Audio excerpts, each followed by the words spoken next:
Welcome to my vlogs. Ito po kanina po guys, nandito po ako sa Rizal Park kung saan papasukin ko to, itong gate na to, kung saan dito mismo si Rizal. Ito po guys. Ito po guys, ito na po, papasukin ko na po yung area kung saan mismo inuli yung isang hero sa Pilipinas po, si Jose Rizal. Kung saan mismo, itong lugar na to, kung saan mismo siya hinuli at dito siya pinawian ng buhay. And guys, pasok po tayo. Ito po yung guys, ito po yung pare kung saan na nag-petition sa kanya bago po siya binawian ng buhay.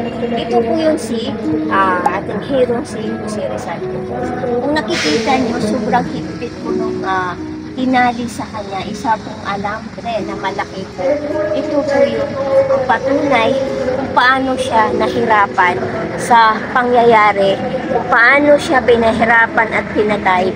At ito po yung isang sundalong Kastila na isa din po sa nagdala sa kanya kung saan siya dito pinatayo.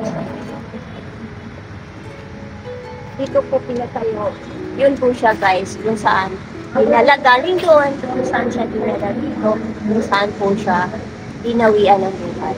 Yun lang po guys, hindi sa yung ating pangbansang bayan kung saan umuwi sa kinabuhay para ipagtanggol tayo kapwa niya Pilipino. Nakatalikod po siya guys kung saan dinawian siya ng buhay at yung mga bumarik sa kanya, isa po yan sa mga Kastila na kung saan pinawian na kanyang buhay. Itong lugar na to guys is sobrang historical kasi dito po siya mismo pinawian ng buhay ang isa sa bayani ng ating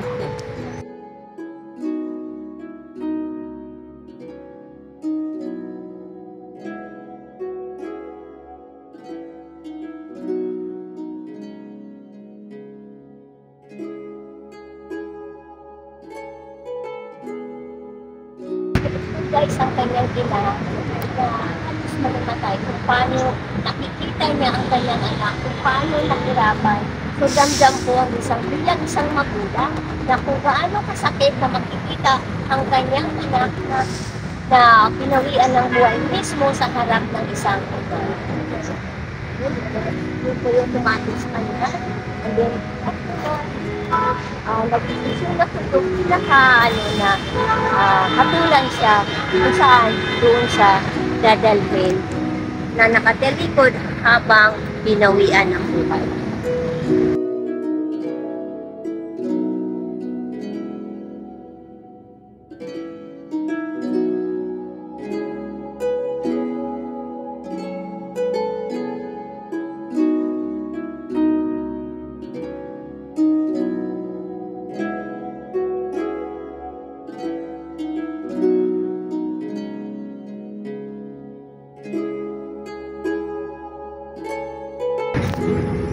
Ito po guys, yung isang puok ng kung saan nangyayari yung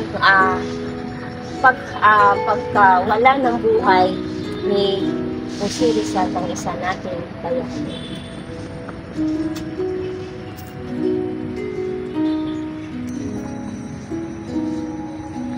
Guys, isa ditong tulay kung saan saksi sa pangyayari kung saan binawian ng buhay ng ating bayani si Jose Rizal. Ito lang guys, gaano na katagal kung tinayo siya. Kung kailan na wala, mas matanda pa sa buhay ni Dr. Jose Rizal, itong mga tulay na ito. Kung nakikita nyo guys, yung bangin niya, and dito guys, kung saan, dito yung area na mamalapit ni Dr. Jose Rizal. Yan guys, kung makita nyo, ito yung kanyang puok ni Dr. Jose Rizal. Guys,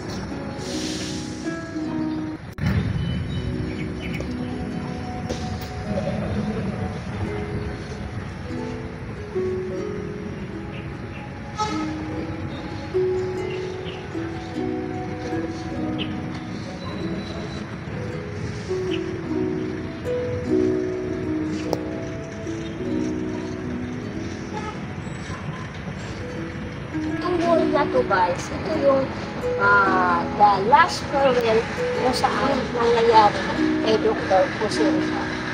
Tingnan nyo guys.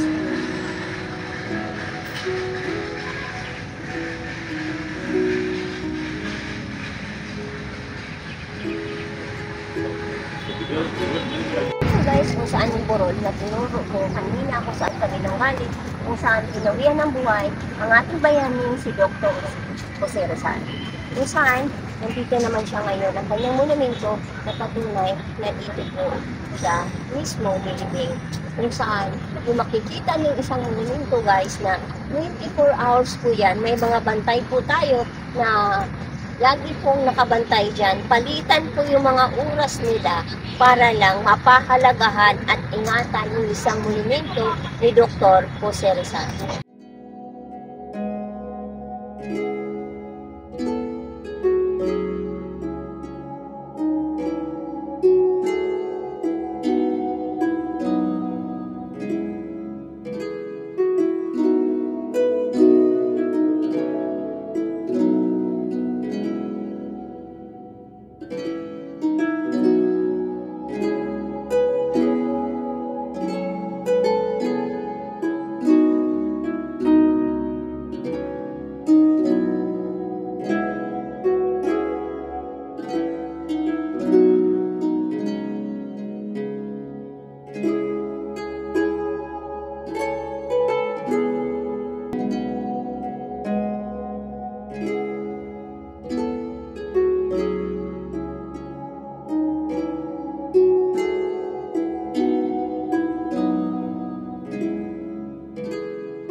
ito po yung sa likuran ko, ang pinakamatandang balite. Dito po matatagpuan sa lugar ni Dr. Jose Rizal. Kung nakikita nyo guys, pinubog siya ng ilang taon. Sobrang laki.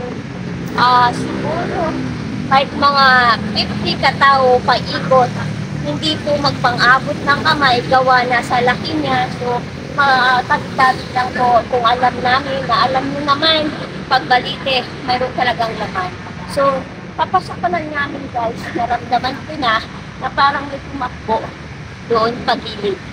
So guys, dahil nga may tulay ako, medyo nag-aalangan ako na i-cover ito ngayon dahil na pagpasok pa lang guys, kita nyo naman sobrang laki. So, yun, medyo maingay doon sa gilid kasi highway na po yan. Pero sana guys, titingnan nyo na lang yung balite na kung gaano siya malaki na hinubog ng ilang years dito po sa Dr. Jose Rizal sa Lolita Farm. So, titignan nyo guys, sobrang creepy niya. Kung nakikita ko yung parang sinag na ilaw doon sa loob na yun. Kita ko siya. Di ko alam kung napansin nyo kasi sa may mga tulay, tingnan nyo din kasi nakikita ko sa mismo na yan, nakikita ko na may ilaw mismo doon sa loob. So sa may mga tulay dyan, kung comment kayo kung makita nyo kasi nakikita ko talaga doon mismo paglapit ko pa lang doon sa pinakamatandang balite dito. Kung titignan nyo guys, ang tatanda na ng mga puno. Yan. Yan guys, yung mga puno na yan ng ilang years na kumbaga, hinupog ng ating kalikasan.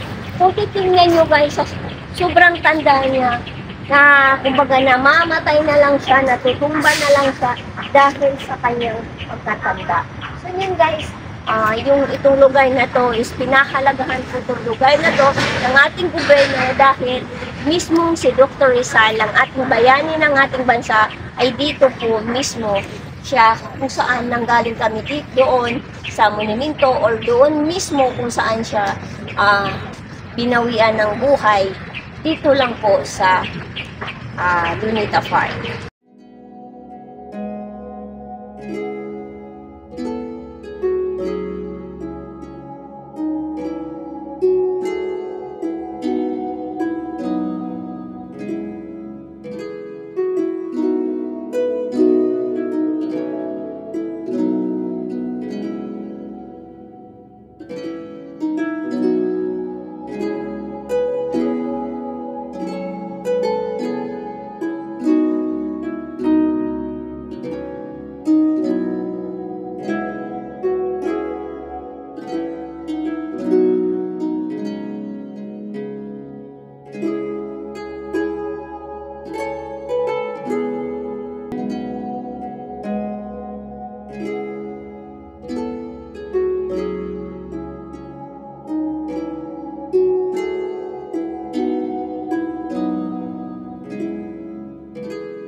Today's video kung saan nandito kami nang galing, inikot namin yung Lolita Farm kung saan mismo binawian ng buhay si Dr. Jose Rizal, ang ating bayani ng ating Pilipinas. Bye bye guys, like, subscribe my channel, Virginia's Daily Vlogs.